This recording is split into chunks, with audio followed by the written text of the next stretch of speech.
is my area. Alright.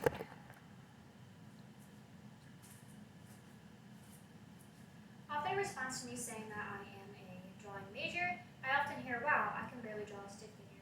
But it is not that these people don't have the ability to draw, it's just that they have yet to learn the basics of drawing. Today I'm going to be demonstrating those basics by showing you how to draw a three-dimensional sphere, by showing you how to add shading, create shadows, and find your highlights. So we're going to start by identifying where the light source will be coming from. I'm going to choose the top left, and this is going to add the foundation for the rest of the steps. So I'm going to take a piece of compressed charcoal, it can be any medium of your choice, and I'm going to use this newsprint pad, but it can be any sheet of paper. And we're going to start by starting light here by the light source, and going in with circle shapes because the object we are creating is round. And we're going to start going in U shapes once we go around and satisfied with the shape. And we're going to get darker as we go towards the bottom right because the light source is coming from the left and it's going to be casting a shadow in that direction. So as we go around in these U shapes, we're going to get darker. And we're going to continue going around the shapes to solidify that illusion that the object is round.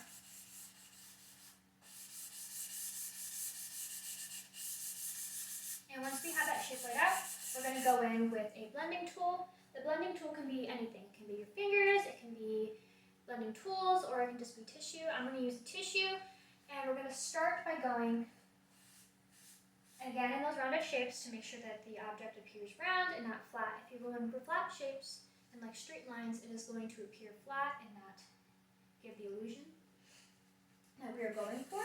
So we're going to go up and around, creating those circular shapes and U patterns.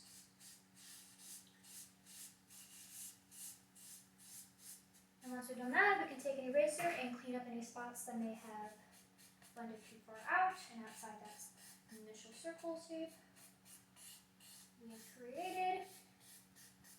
And then we're going to go in with our charcoal once again and create the shadow.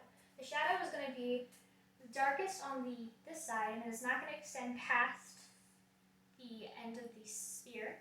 And once it's going to be lighter on the left side because that's where the light source is coming from, and the shadow is not going to be as dark. And we're going to do this by starting here at the bottom of the sphere we created and going out in a straight line. And once again, it's going to be darker on this right side. And then we're just going to wrap it around and make it into a slight like oval shape. And this is going to create the illusion that this object is three-dimensional because the shadow is going all the way around. It is going to be lighter around the outside as well because the shadow, it is receiving more light.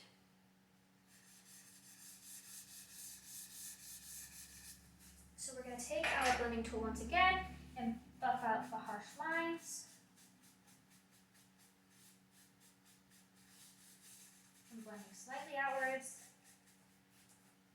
And now that we've created that shadow, we can go in and create our highlights.